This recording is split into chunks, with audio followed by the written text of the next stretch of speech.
secrétaire de la commune 4 du district de Bamako. Merci de cette confiance renouvelée au programme de Renouveau TV et bienvenue dans votre émission Regard croisé. La transition malienne face aux sanctions individuelles prises par la CEDEAO contre les autorités de la transition, c'est la thématique qui va occuper nos regards ce soir. Pour l'aborder, nos invités sont Mohamed Alamine Diko, il est le secrétaire politique du parti RDS. Monsieur Diko, merci d'être avec nous. Merci à vous pour l'invitation, monsieur Sidi. Et notre deuxième invité, Sidi Touré, responsable de la cellule de communication du Parena. Monsieur Touré, merci d'être avec nous. Merci beaucoup, Omar, et bonsoir à tous vos téléspectateurs. Notre troisième invité, Dr Amadou Maïga, il est enseignant-chercheur, aussi conseiller national de la transition. Dr Maïga, merci d'être avec nous. Merci, Barou. Notre quatrième invité, Mahamoudou Kouyaté, président de la plateforme En ou Nous. C'est bien ça, Exactement. M. Kouyaté? Bien. Encore une fois, bienvenue à toutes et à tous. Avant d'ouvrir les débats sur les sanctions individuelles prises par la CEDEAO contre certaines autorités de la transition, je voudrais faire réagir le plateau par rapport à cette plainte déposée contre X par le ministre Ousseini Amianguindo. Monsieur Diko, je commence par vous. Que vous inspire déjà cette plainte contre X déposée par le ministre Ousseini Amianguindo? Auparavant, le gouvernement avait produit un communiqué également, avoir en tout cas ouvrir en tout cas une enquête en tout cas pour identifier les auteurs de cette tentative d'enlèvement. Déjà, quelle réaction à ces deux réactions, et du côté du gouvernement également du côté de l'intéressé lui-même?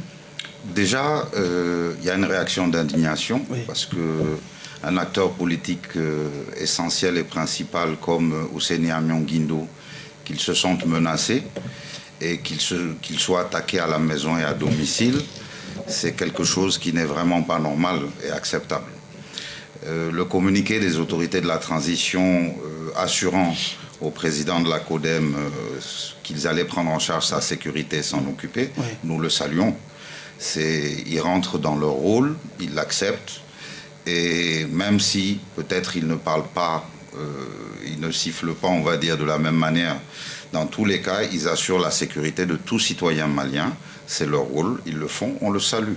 C'est très bien de faire ce communiqué-là.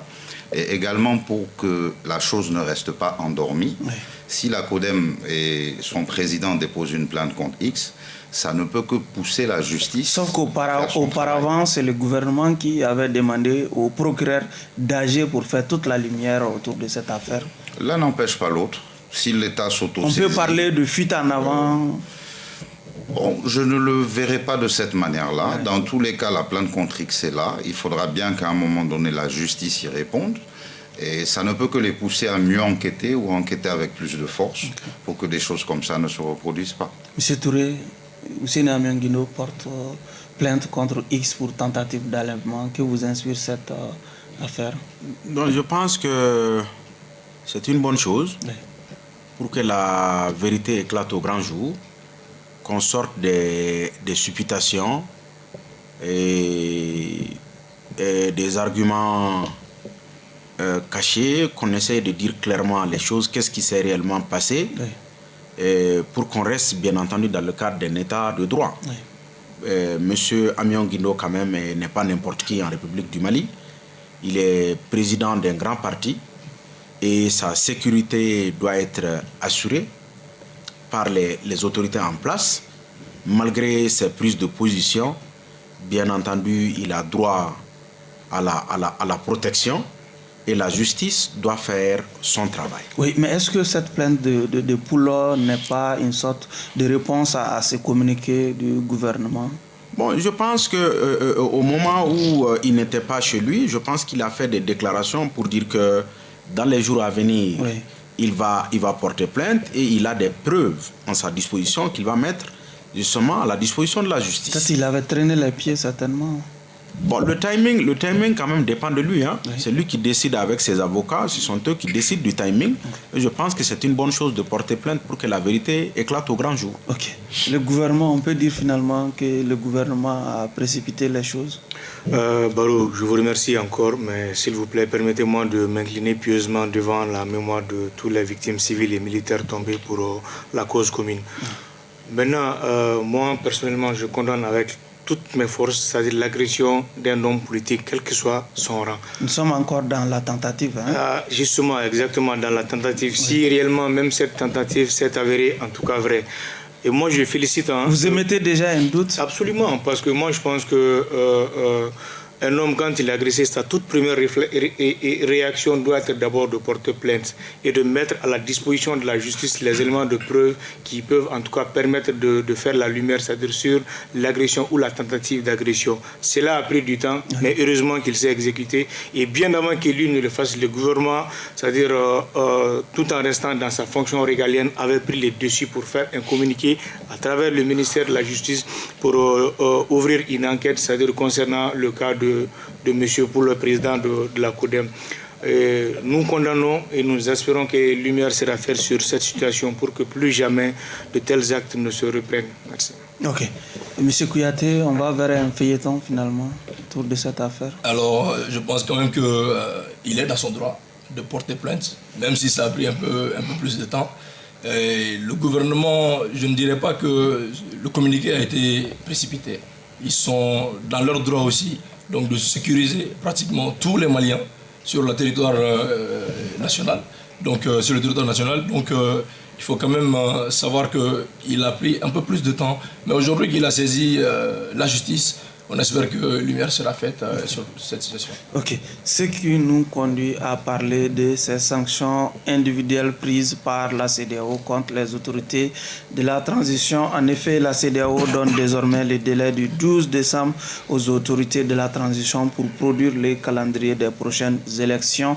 En plus de cette pression, les chefs d'État de la CEDEAO ont décidé aussi de geler les avoirs des responsables de la transition avant, bien entendu, de les interdire de voyager. Monsieur, docteur Maïga, vous qui êtes visé par ces sanctions déjà, quelle réaction depuis que vous avez entendu l'annonce de ces sanctions?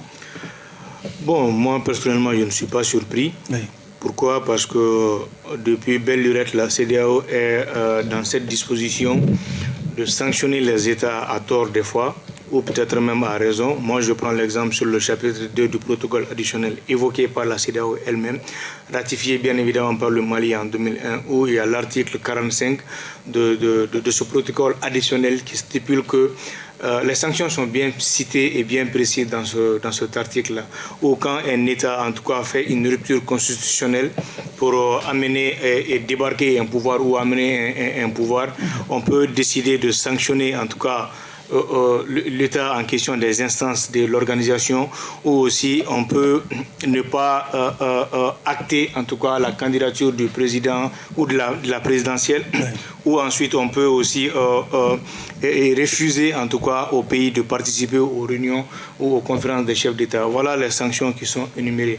Mais prendre des sanctions ciblées contre les autorités, pour moi c'est quelque chose ils sont vraiment allés, ils se sont arrosés des prérogatives qu'ils n'ont pas. Bien évidemment, moi, comme je l'ai dit dans mes propos préliminaires, je ne suis pas surpris parce que l'article 33 du même protocole parle de la bonne législation. Nous avons vu la législature passée où les députés, en tout cas de connivence avec l'ancien chef d'État, se sont arrosés quelques mois.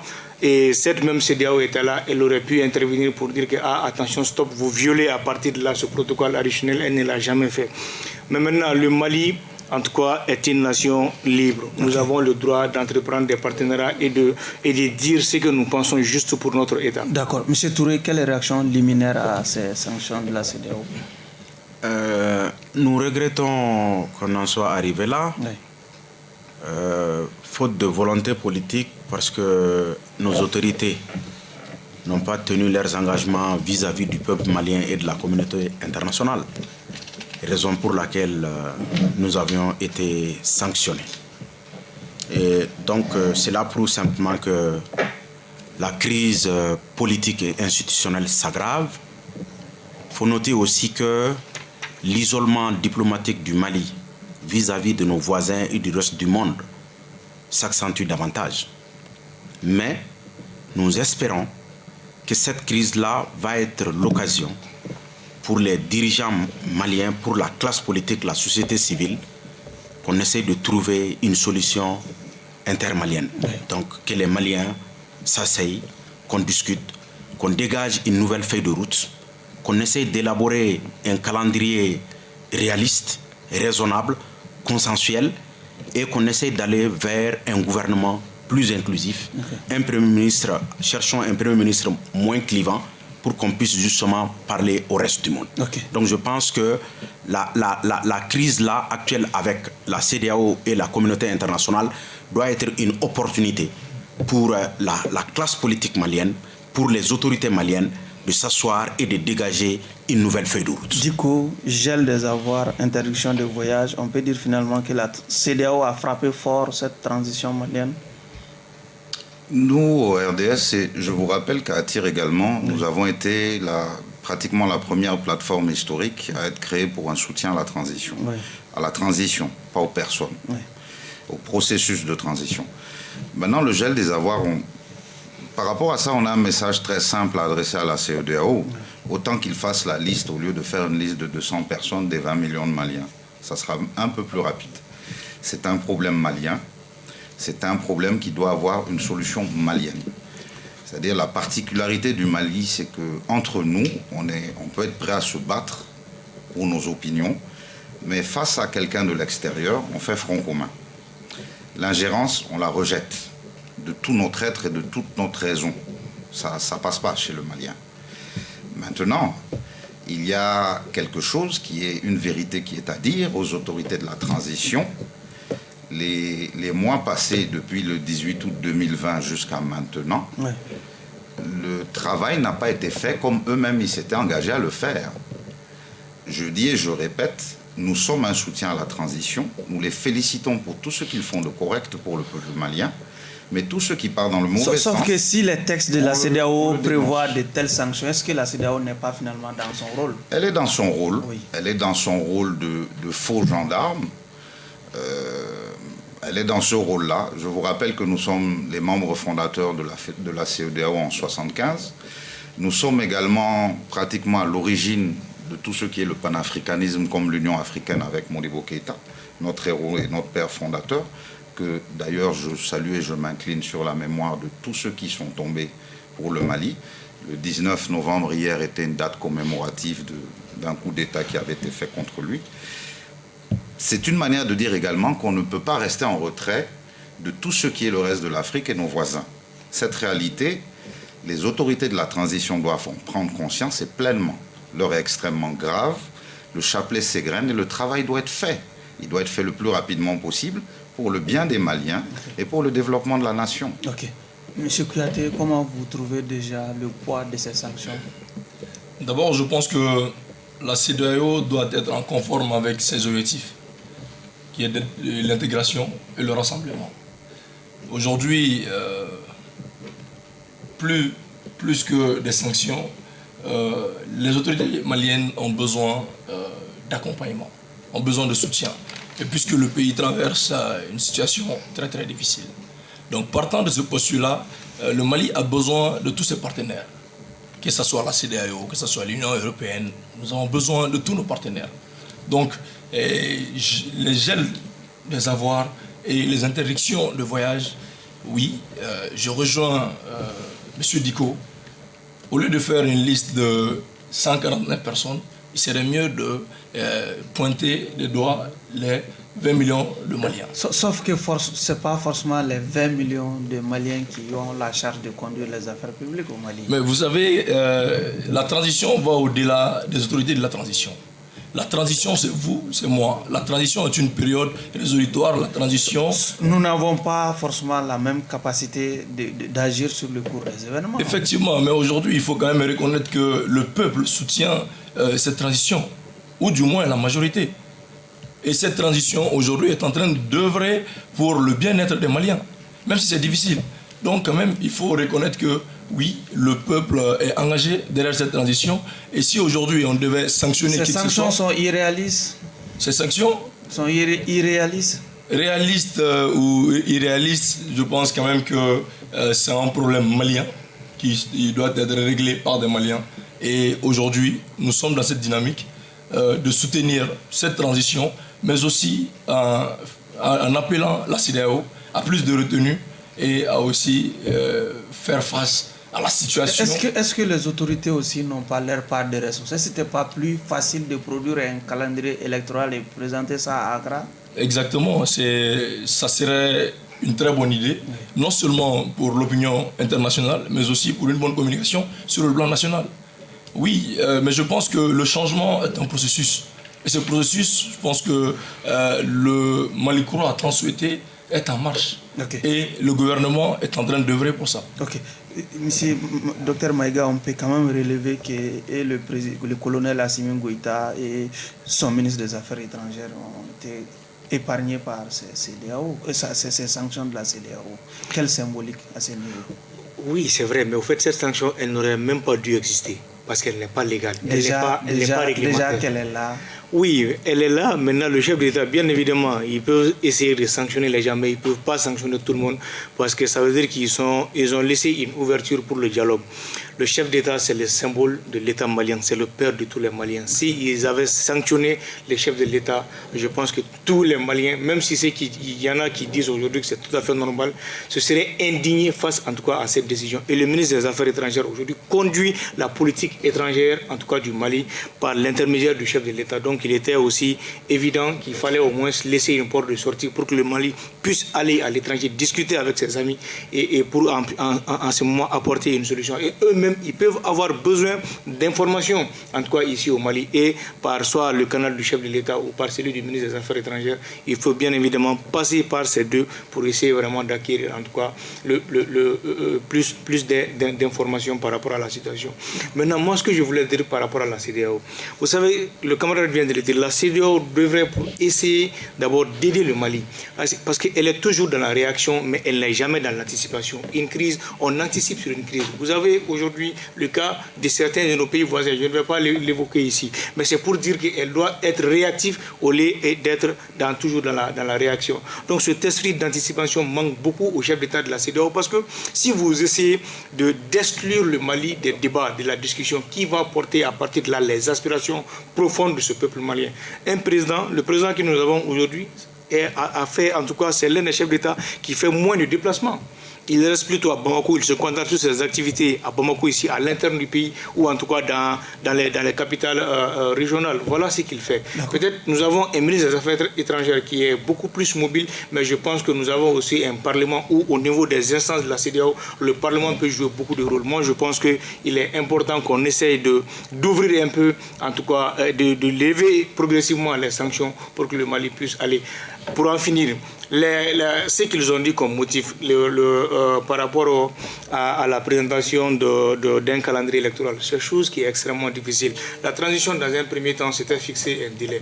Maintenant, il doit y avoir une modification ou variation de ce délai, il va de soi que les Maliens s'asseyent, qu'on discute et qu'on essaie d'arrondir les angles pour ensuite les proposer cela. Et à partir de là, ça sera légitimé par une aspiration populaire. Ok. Monsieur Touré, quelle peut être l'efficacité de ces sanctions pour, en tout cas, geler les avoirs des autorités qui viennent d'arriver au pouvoir, interdire de voyager des autorités qui viennent d'arriver au pouvoir? Quelle peut être l'efficacité de ces sanctions? Bon, moi je pense que nous sommes dans un premier temps membres de la CEDEAO. Oui. La CEDEAO, c'est nous-mêmes. Nous avons souscrit à des engagements et on doit travailler pour respecter nos engagements. Et je pense que ces sanctions-là doivent être pour nous des opportunités. Et je pense que jusqu'à preuve de contraire, certains n'ont pas pris la mesure de la gravité de la situation dans laquelle le pays se trouve. Même au sein du CNT, j'entends des discours souvent irrationnels qui me dépassent, quoi. Où on nous dit, par exemple, quand la CEDEAO, c'est un membre du CNT qui l'a dit, Aboubacar Sidiki Fomba, qui dit par exemple que si la... n'engage pas tous les CNT. Hein, oui, mais il est quand même un représentant national au jour d'aujourd'hui et il fait des déclarations qui sont sidérantes, quoi. Quand il nous dit par exemple que quand la CEDEAO nous sanctionne, on peut aller dans une station, par exemple Yara ou Petrobama, pour se servir en carburant. C'est extrêmement grave. Oui. C'est extrêmement grave. Transformons simplement ces sanctions-là en opportunités. Et je pense que jusqu'à preuve de contraire... Vous les trouvez clémentes? Les sanctions sont graduelles. Oui. Ça veut dire que la CEDEAO est en train d'agir de façon graduelle. Oui. Et travaillons, c'est-à-dire que pour que la situation ne soit pas trop désespérée. Et je pense que jusqu'à preuve de contraire, il y a une fenêtre d'opportunité qui s'offre, c'est-à-dire au Mali, et on doit la saisir. En quoi faisant? En réunissant très rapidement les forces vives de la nation pour qu'on dégage une feuille de route très claire. Parce que si on veut que le reste du monde nous respecte, si on veut que la CEDEAO nous prenne au sérieux, ça veut dire quoi? Nous-mêmes, on doit avoir, c'est-à-dire qu'une vision. Il faut fixer le cap. On n'est pas arrivé, c'est-à-dire qu'à respecter les 18 mois par rapport à l'organisation des élections. Et mais maintenant, il faut clairement dire au peuple malien, bon, voilà ce qu'on veut faire. Mais on ne peut pas rester dans le mutisme et mener les gens en bateau et que le reste du monde vous suive dans ces conditions-là. Donc pour nous, il y a une fenêtre d'opportunité. Transformons simplement cette crise-là en une opportunité pour dégager une solution intermalienne. Donc entre nous Maliens, on peut s'asseoir, les forces vives de la nation, en 2 ou 3 jours de conclave, pour dégager une feuille de route très claire, pour avoir un calendrier électoral et consensuel, et en même temps mettre en place un gouvernement d'union nationale avec un premier ministre moins clivant. Parce que même aujourd'hui, j'ai vu un communiqué de l'ADEMA Association qui fustige justement les prises de position du Premier ministre. Il ne travaille pas pour rassembler davantage les Maliens. Mais au-delà de ça, quand nous prenons par exemple sa déclaration de politique générale, nous prenons les 4 axes, mais en réalité, c'est simplement, il ne fait que parler. C'est de la propagande. On va vous revenir. Bien entendu. Monsieur Diko, Assimi Goïta, le colonel Assimi Goïta et le ministre des Affaires étrangères, Abdoulaye Diop, épargné par les sanctions de la CEDEAO. Un appel du pied de la CEDEAO aux autorités de la transition. Oui, bien sûr. C'est-à-dire, ils ne peuvent pas se lancer dans un embargo direct dans ces choses-là. Ouais. Et il faut toujours qu'ils aient une porte ouverte et qu'ils aient un interlocuteur. Ils ne peuvent pas directement également sanctionner notre président, le président de la transition. Il est appelé à voyager peut-être et à aller au siège de la CEDEAO. Et la même chose pour notre ministre des Affaires étrangères. Il faut un interlocuteur. Même en temps de guerre, on a des négociateurs. Donc, ça peut être perçu, certains l'ont perçu même comme une volonté de créer la zizanie et autre chose, oui. Mais ça répond tout simplement à une volonté de laisser encore une opportunité. Nous, en RDS, on accepte cette main tendue, on accepte ce compagnonnage et ce type d'appui-là, mais on rejette encore à nouveau l'ingérence. D'accord. Monsieur Kouyaté, Assimi Goïta ne figure pas sur la liste des personnes interdites de voyager également, dont les avoirs sont gelés? Oui, je pense que la brèche qui a été laissée par la CEDEAO, c'est une très bonne chose pour le maintien du dialogue. Et je pense que, oui, nous devons prendre ça comme une opportunité de discuter toujours, parce que ce bras de fer n'arrange personne. Que ce soit la CEDEAO ou que ce soit le Mali, ça ne nous arrange pas. Aujourd'hui, nous avons, comme je l'ai dit, nous avons besoin de tous nos partenaires. Et dans ce sens, oui, je pense que les 2 personnes qui ont été épargnées peuvent toujours continuer le même dialogue dans le sens d'une réconciliation, mais toujours avec un calendrier bien déterminé. Okay. Parce que ça nous arrangerait beaucoup, ça nous permettra aussi d'avoir une idée claire de cette transition. Puisque oui, quand je dis que nous soutenons la transition, effectivement, nous soutenons la transition, mais pas seulement les autorités de la transition, mais dans le bon sens, en faisant des propositions, en créant des cadres de réflexion et d'action concrètes pour que, au moins, le Mali tant souhaité, qu'on puisse l'avoir. D'accord. Docteur Maïga, déjà, est-ce que le Mali dispose déjà en tout cas, des sources de résilience pour faire face à ces sanctions? Oui, jusque-là, ça va. Vous savez, ça, c'est des sanctions ciblées. Ça veut dire que pour l'instant, ils viennent de personnaliser. Sinon, le Mali est suspendu des instances de la CEDEAO depuis le début de la crise. La conférence des chefs d'État, le Parlement, ainsi de suite.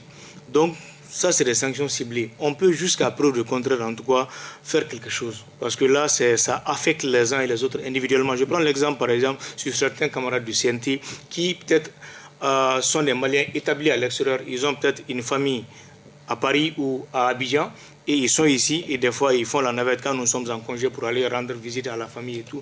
Et pour l'instant, ça peut leur causer problème. Mais ceux qui sont au niveau de l'Union européenne, pour l'instant, l'Union européenne demande en tout cas un cadre réglementaire légal à la CEDEAO pour pouvoir entériner cette décision. Donc pour l'instant, nous sommes uniquement suspendus des instances des pays de la CEDEAO, mais pas d'abord pour l'instant au niveau continental et international. Peut-être qu'au niveau continental, notamment au niveau de l'Union africaine, ils pourraient entériner. Mais au niveau de l'Union européenne, ils ont d'abord posé des conditions qui peut-être seront comment on appelle la ficelée et rendue à l'Union européenne par la CEDEAO lors du sommet du 12. Mais nous espérons que la CEDEAO va revenir à de meilleurs sentiments et qu'elle sache que le Mali est membre fondateur de la CEDEAO. Et ce protocole additionnel de la CEDEAO, le Mali est en tout cas initiateur de ce protocole additionnel de la CEDEAO. Ce protocole ne prévoit-il pas des sanctions de ce type?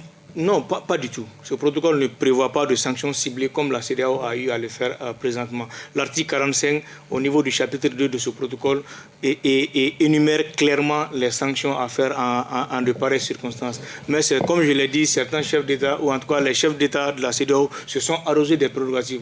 Mais nous, on ne va pas faire un bras de fer contre la CEDEAO. Le camarade vient de parler du CNT, cela m'interpelle. C'est vrai que nous avons des camarades des fois qui ont des raisonnements irrationnels et non scientifiques qui, en longueur de journée, se pavanent sur les réseaux sociaux pour dire des choses. Mais cela, en aucun cas, ne pourrait engager le CNT. Et cela me donne l'occasion de faire un clin d'œil au président du CNT qui se bat nuit et jour pour essayer de recadrer, en tout cas, les uns et les autres, pour qu'ensemble, on puisse converger ensemble. Et il a eu à parler d'assises nationales de la réforme, du fait que les Maliens doivent s'asseoir en conclave et essayer de définir en tout cas un chronogramme. Et je pense que les ANR qui sont là, ce sont réellement des occasions que chacun doit essayer de saisir pour essayer vraiment de sortir le Mali de l'ornière. Okay. Ce qui fatigue beaucoup de gens, c'est que les gens regardent la transition à l'image du Premier ministre. Le Premier ministre n'est qu'un homme. Ce qu'il a eu à dire dans le passé n'engage que lui. Il n'était qu'un homme à l'époque. Et aujourd'hui, il est le Premier ministre du Mali, de tous les Maliens. Donc on doit le voir en tant que Premier ministre et se donner les mains parce que lui, à lui seul, il ne peut pas. Le président de la transition, à lui seul, ne peut pas. Et même ces hommes politiques aujourd'hui qui en tout cas, critiquent certains à tort ou à raison, à eux seuls aussi, ils peuvent voir. C'est ensemble qu'on peut en tout cas soutenir en tout cas la République et essayer de sortir le Mali de l'ornière pour aller vers la prospérité, le progrès et le développement économique tant souhaité par les Maliens. Touré, on a l'impression qu'on assiste aujourd'hui à des positions tranchées autour de cette histoire de production du calendrier électoral. La CEDEAO somme le gouvernement de produire un calendrier électoral d'ici le 12 décembre. Le gouvernement semble jeter son dévolu sur les assises nationales. Comment concilier les deux positions? Bon, moi je pense que le fondement des assises nationales de la refondation, le fondement n'a plus sa raison d'être, d'autant plus que lors du sommet de la CEDEAO, le gouvernement a envoyé une lettre comme quoi qu'il ne peut pas respecter la date des élections. Or, pour nous, les assises visent simplement à prolonger la durée de la transition. Donc, nous estimons que les assises n'ont plus les raisons d'être. D'autant plus que... On parle d'assises de la refondation, hein? Le mot-clé, c'est la refondation. Non, en réalité, on ne peut pas refonder sans le consensus. On ne peut pas refonder sans la participation de la grande majorité de la société malienne. Donc, nous estimons que... Vous pensez que la majorité n'adhère pas à ce projet? Ce qui est sûr et certain, il y a un certain nombre de partis politiques aujourd'hui qui ne veulent pas participer justement à ces assises nationales de la refondation. Pour nous, il y a eu trop de fora au Mali. Il y a par exemple le rapport d'Abadjaoura, il y a la conférence d'entente nationale, il y a eu le dialogue national inclusif, les assises sur les états généraux de la décentralisation. Et maintenant, il y a eu toutes ces rencontres-là qui ont fait un diagnostic sans complaisance de tous les problèmes de ce pays-là. Il suffit simplement de faire la synthèse justement de tous ces forats-là et de les mettre en application. Donc aujourd'hui, nous estimons que les assises divisent le peuple malien. Raison pour laquelle il faut les abandonner. D'abord, il y a un problème d'opportunité, les assises sont inopportunes. Deuxièmement, il n'y a pas de consensus. Et au niveau des TDR et le choix des personnalités qui sont censées justement conduire ces assises-là. Vous les critiquez déjà, le choix de ces personnes. Ça, on l'a dit à qui de droit. Ça, on l'a dit à qui de droit. Et les assises sont budgétivores. Dans un pays qui est en guerre, on ne peut pas se permettre justement de dépenser à peu près 1,4 milliard, alors qu'il y a des Maliens aujourd'hui qui sont des déplacés internes, et cet argent-là peut servir ailleurs. Donc nous estimons qu'il faut très rapidement travailler avec toutes les forces vives de la nation pour qu'on puisse revenir à l'ordre constitutionnel. Okay. Parce qu'il faut qu'on travaille pour vivre dans un état de droit. Okay. On ne peut pas continuer éternellement à vivre dans la transition. Il faut travailler pour sortir de la transition. Et nous pensons que le retour à l'ordre constitutionnel fait partie des solutions pour aider le Mali justement à sortir de cette crise-là. D'accord. Du coup, le 12 décembre, c'est la date fixée par la CEDEAO pour demander au gouvernement de produire un calendrier électoral. Déjà, est-ce que vous pensez que cette date est tenable aujourd'hui? Écoutez, Monsieur Sidibé, elle est tout à fait tenable. Je vous rappelle qu'un coup d'État a été fait pour casser un mode de fonctionnement qui existait déjà. Oui. Ce mode de fonctionnement, je répète exactement ce qui a été dit, c'est la récompense de la médiocrité, du manque de travail. Du 18 août 2020 à aujourd'hui, on n'a pas vu beaucoup de travail par rapport aux plans d'action gouvernementaux, les deux qui ont été présentés, que ça soit de la part de Mokhtar Wane ou du docteur Choguel. On n'a pas vu également beaucoup de résultats par rapport aux chronogrammes qui ont été présentés et reconduits. Je vous rappelle que le 31 octobre passé, on aurait dû être en train de faire un référendum dans ce pays. Qu'est-ce qui se passe? Où est passée toute cette administration?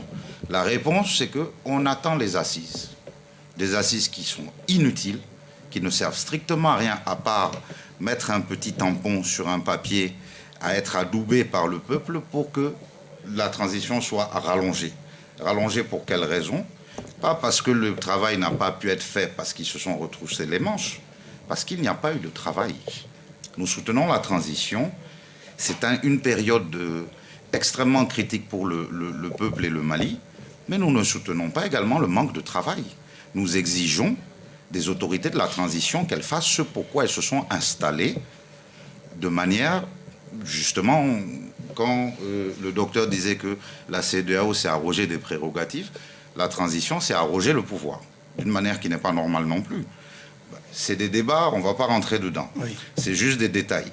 Mais il est tout à fait normal et correct. Je vous rappelle que c'est le docteur Choguel qui passe son temps à fustiger les politiques, qui d'ailleurs n'est pas vendeur de cacahuètes, puisqu'il est président de parti depuis combien d'années, qui a présenté un plan d'action gouvernemental. Je m'engage à faire telle et telle chose avant telle et telle date. Et jusqu'à présent, il n'a pas pu présenter une impossibilité.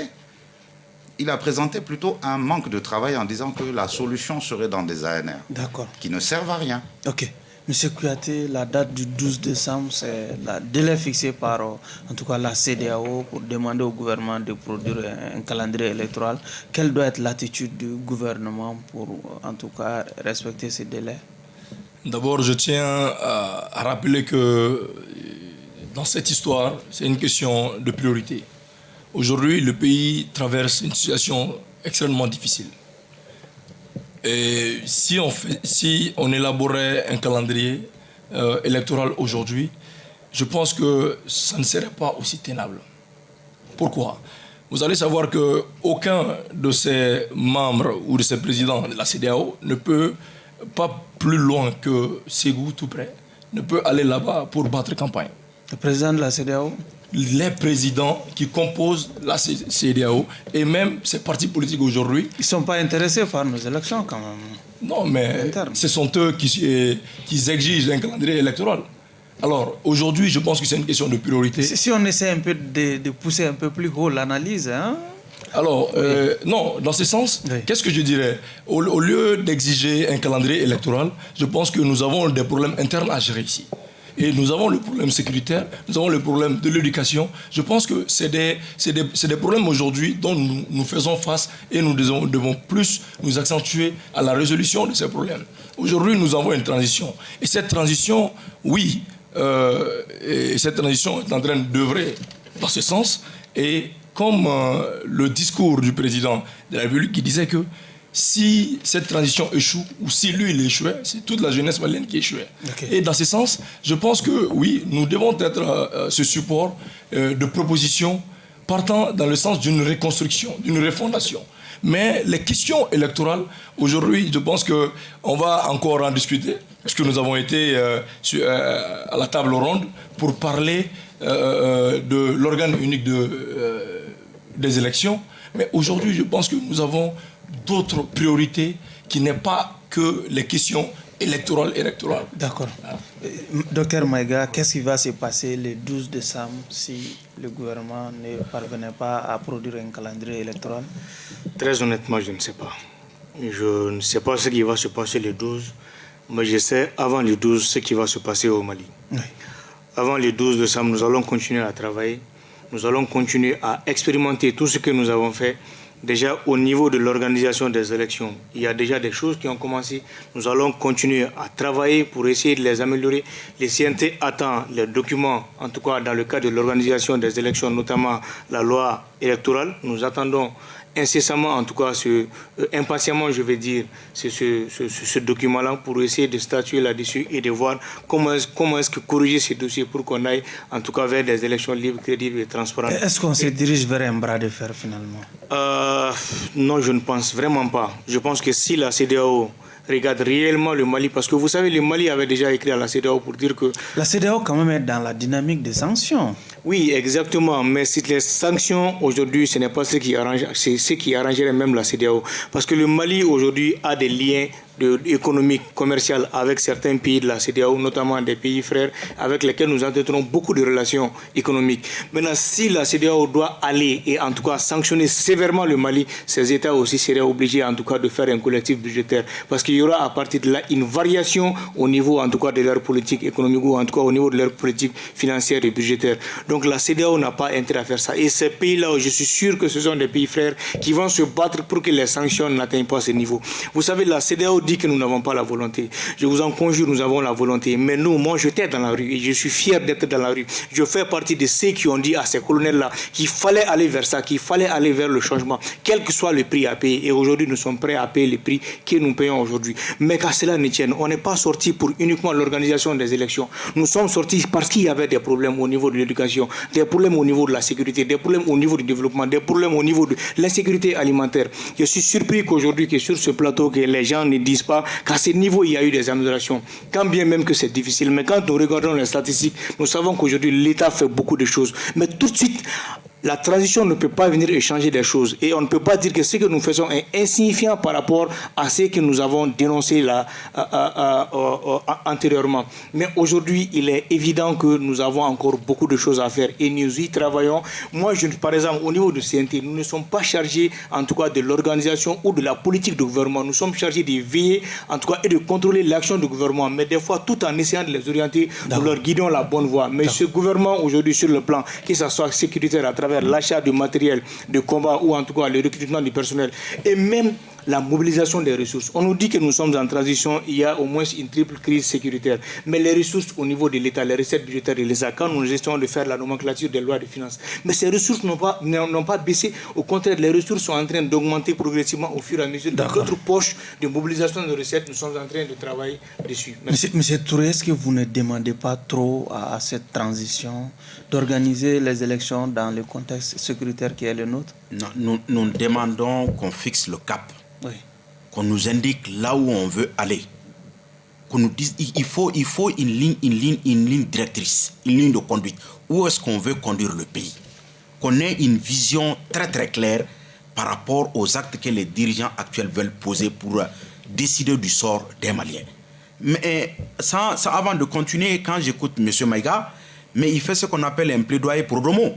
Mais on ne peut pas nous dire sur cette table-là aujourd'hui que la situation sécuritaire dans ce pays-là s'est améliorée. Je suis désolé. Aujourd'hui, quand nous prenons, c'est-à-dire que la situation actuelle au plan sécuritaire, la situation... J'ai parlé en termes d'achat de matériel, la situation se métastase. Oui. La crise a commencé par le nord. Aujourd'hui, elle est au centre. Partez dans la région, dans le cercle de Nyono, pratiquement, c'est-à-dire qu'on ne peut plus cultiver dans ce cercle-là. Dans ce contexte, est-ce qu'on doit parler d'élections, d'organiser les élections? Nous avons dit qu'il faut fixer le cap. Oui. On a simplement besoin de vision. Oui.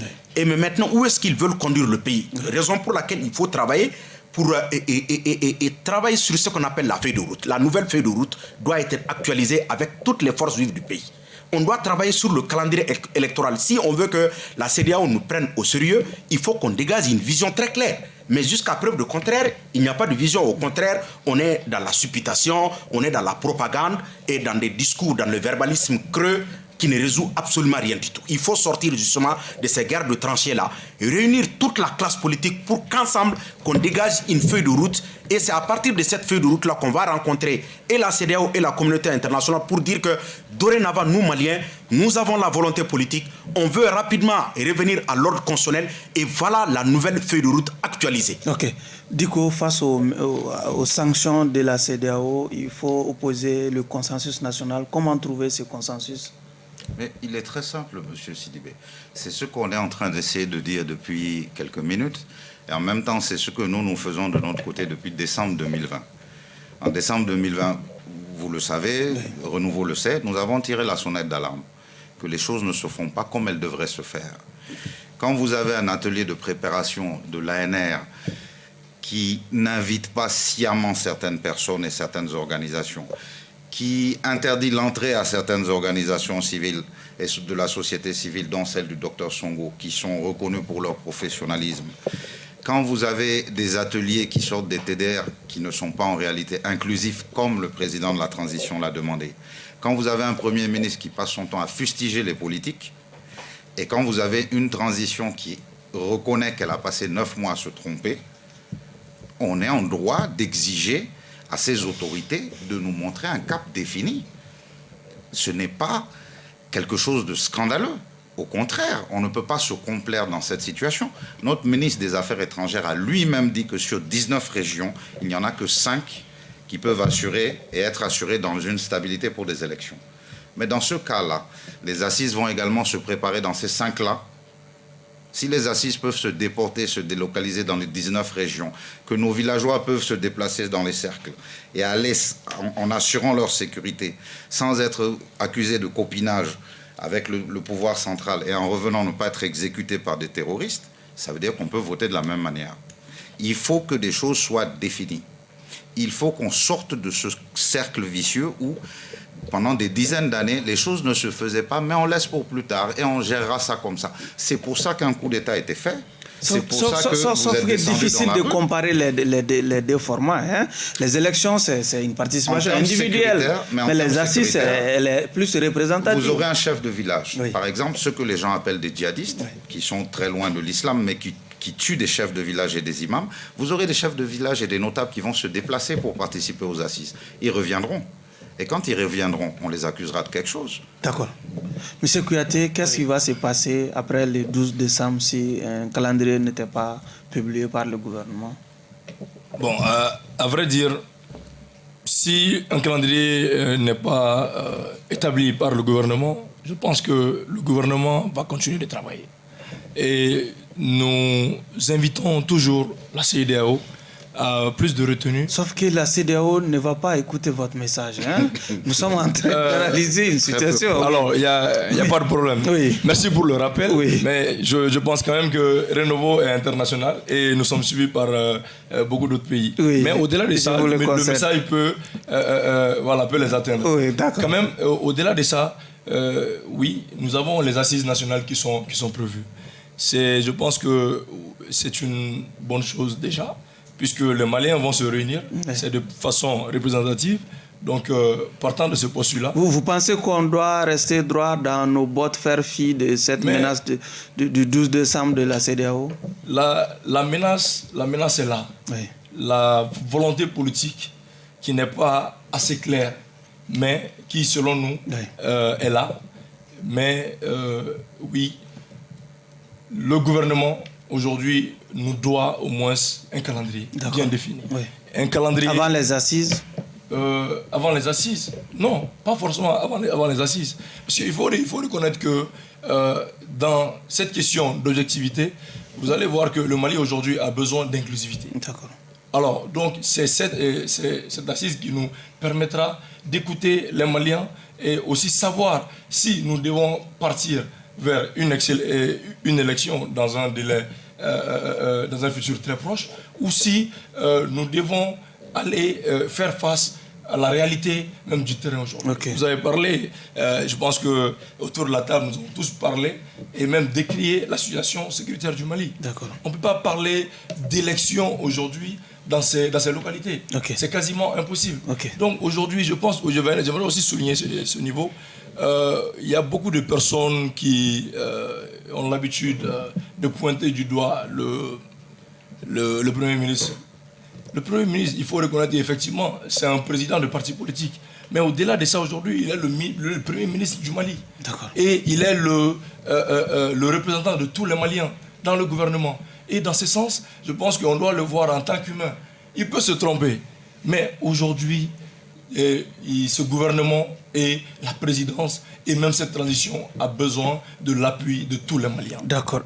Docteur Maïga, on a vu que courant cette semaine, le président de la transition, Assimi Goïta, lui-même a décidé peut-être de prendre le taureau par les cornes en rencontrant en tout cas certains regroupements politiques. Une bonne initiative. Une très bonne initiative. Vous savez, le président Assimi, il a toujours dit qu'il prône le dialogue, qu'il prône l'inclusivité. Et aujourd'hui, il a décidé de prendre les choses en main parce qu'il veut que ça marche. Il veut que ça marche.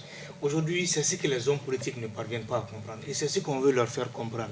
À tort ou à raison, certains critiquent. Mais ceux qui critiquent, cela ne veut pas dire qu'ils sont contre la transition. Je l'admets, je le comprends. Mais des fois, nous demandons aussi leur indulgence. Ce n'est pas parce que 6 mois auparavant, en tout cas, vous étiez dans le gouvernement ou à travers les liens d'alliance, vous étiez dans le gouvernement, vous n'avez pas eu à critiquer ce qu'on faisait pour essayer d'appuyer la transition. Parce que des fois, les critiques permettent aussi à la transition, des fois, de mettre des critiques où on fait des propositions. Cela permettra à la transition d'avancer. Mais par des liens d'alliance, vous étiez dans le gouvernement et vous n'avez rien dit. Vous faites allusion au parrainage. Oui. Et aujourd'hui, on nous parle de non, ça ne marche pas, rien ne va. On nous demande de discuter. Mais quand on doit discuter, moi je pense que les ANR, c'est le lieu et l'endroit pile pour aller discuter et évoquer des problèmes. On dit de discuter en conclave. En conclave, ça veut dire quoi? Est-ce qu'il faut seulement discuter avec les partis politiques? Moi je dirais non, parce que les partis politiques, leur électorat et tout l'arsenal juridique ou en tout cas et populaire réunis, ils sont insignifiants en tout cas au niveau de la population. Donc moi je pense aujourd'hui nous devons essayer de voir. Et hier, dire que la transition n'a rien fait. Moi quand je regarde la clinique périnatale Mohamed VI, quand je regarde l'hôpital du Pongé, quand je regarde l'hôpital Gabriel Touré, quand je regarde les hélicoptères que nous avons eu à acheter, quand je regarde aujourd'hui ce que nous sommes en train de faire, en tout cas sur d'autres plans, je pense que nous avons fait quelque chose. Moi j'ai encore les souvenirs douloureux des fillettes innocentes assassinées à Ogosagou, où aujourd'hui, en tout cas, nous sommes très loin de ces genres de situations. Moi, je pense que nous faisons quelque chose, mais pour avoir l'esprit tranquille pour travailler, il faut une certaine stabilité. Et ce sont les hommes politiques qui peuvent apporter cette stabilité aux autorités politiques. Ils ont eu leur temps, nous avons notre temps, et nous leur demandons accompagnement, soutien moral et surtout proposition pour sortir le pays de l'ordre. M. Touré Assimi, le colonel Assimi Goïta a décidé de rencontrer en tout cas certains regroupements politiques. Déjà, c'est un grand pas vers l'inclusivité. Je pense que c'est une bonne chose. Mais en attendant, je veux répondre à M. Maïga. Aujourd'hui, je constate qu'il est foncièrement braqué contre les partis politiques parce qu'ils sont arrivés à faire sauter les institutions de la République en prenant la rue, toute chose qui lui a permis aujourd'hui d'autres au CNT. Mais je lui fais savoir qu'en réalité, il n'y a pas de démocratie sans parti politique. Si on veut réellement que les choses marchent véritablement dans ce pays-là, il faut renforcer les partis politiques. Parce qu'il n'y a pas de démocratie sans parti politique, premièrement. Deuxièmement, je constate que dans son discours, il y a ce qu'on appelle le nationalisme intransigeant. Ça n'a jamais payé. La preuve, cette expression-là, elle est du président Modibo Keïta, qui a tout le temps œuvré pour la construction des grands ensembles. Il est panafricaniste convaincu. Le Mali est un pays qui ne peut pas vivre en autarcie. Nous avons tout intérêt à nous ouvrir au reste du monde, tout en restant enracinés dans notre culture. Mais au-delà de ça, aujourd'hui, ce qu'on demande simplement aux dirigeants actuels, c'est de nous dire réellement où est-ce qu'ils veulent conduire le pays. Je pense que ce n'est pas quelque chose d'extraordinaire quand même. Il faut fixer le cap.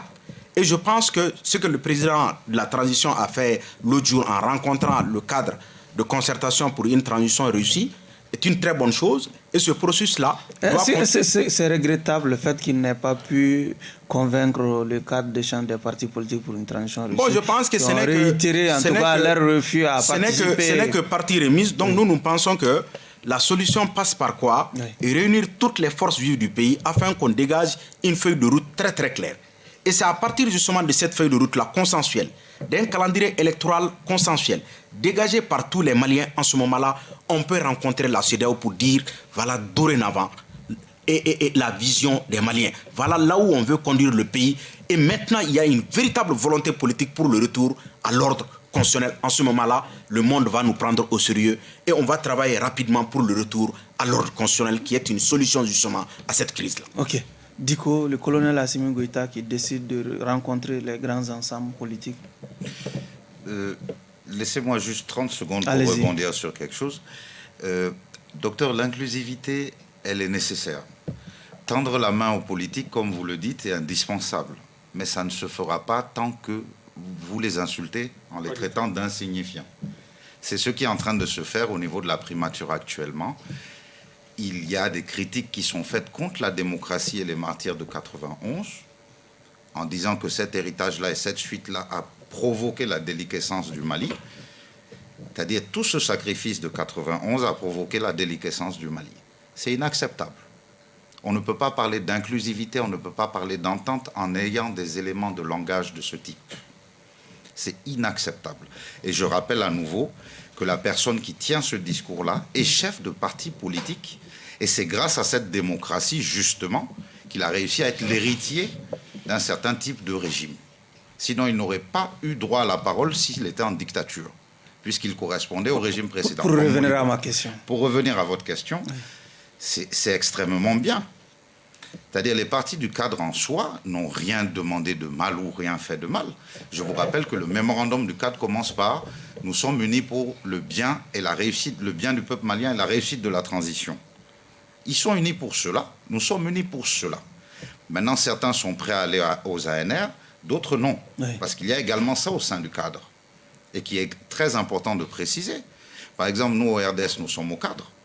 Mais nous sommes prêts à aller aux ANR pour autre chose. Nous considérons que l'ANR est totalement inutile, mais la politique de la chaise vide n'a jamais payé. C'est une vision que nous avons. D'accord. Le président de la transition qui rencontre les partis politiques. Je pense quand même que c'est une très bonne chose. Et oui, dans la posture du président, qui doit être assez ouvert pour toutes les forces vives de la nation, notamment les politiques qui ont un très grand rôle à jouer dans la stabilité du pays. Et au-delà de ces politiques, je dirais que oui, même les organisations de la société civile, aujourd'hui, avec la plateforme ON, nous avons créé un cadre de réflexion et d'action, et nous sommes en train d'élaborer un document de sortie de crise que nous allons partager avec toute la nation et avec les autorités de la transition pour une meilleure façon de sortir de crise. Ok. Docteur Maïga, 30 secondes pour en tout cas, dernière réaction. Dernière réaction, c'est pour dire que quand je dis insignifiant, c'est juste un terme économique que j'aime utiliser. Quand on regarde par exemple les élections sur 8 millions de Maliens susceptibles d'aller voter, il n'y a que 2 Maliens qui ont voté. J'ai un profond respect et une profonde admiration pour les acteurs politiques. Je sais que c'est eux qui auront à conduire la destinée du pays. Je vous en félicite, mais je vous appelle juste à la raison. Vous avez dit ce que je voulais vous dire, c'est que le monde nous prendra au sérieux quand ils sauront que nous sommes unis. Et je vous invite à nous aider, à nous unifier davantage et à pacifier ensemble ce pays. D'accord. Merci. Sidi.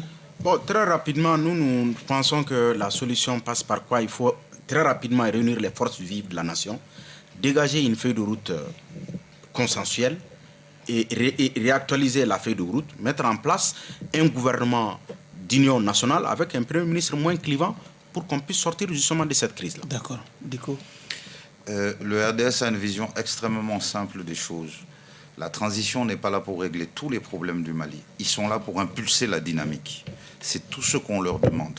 Ils sont là pour mettre en place un système et travailler d'arrache-pied. Et ne surtout pas récompenser en cas de prorogation une équipe qui ne répond pas à ses engagements. Donc que la transition travaille pour le bien du peuple malien et que le peuple s'unisse pour supporter et travailler avec cette transition. Monsieur Kouyaté.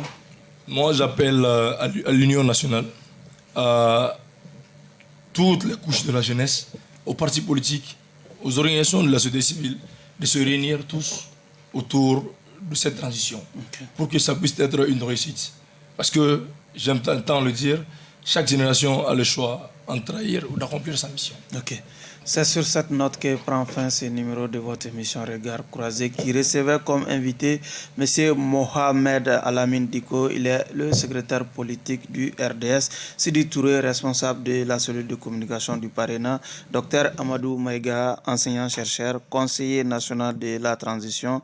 Et Mohamoud Kouyaté, président de la plateforme En ou c'est nous ou nous. Merci à vous encore une fois. Clin d'œil à tous nos téléspectateurs du côté de Yoroboula.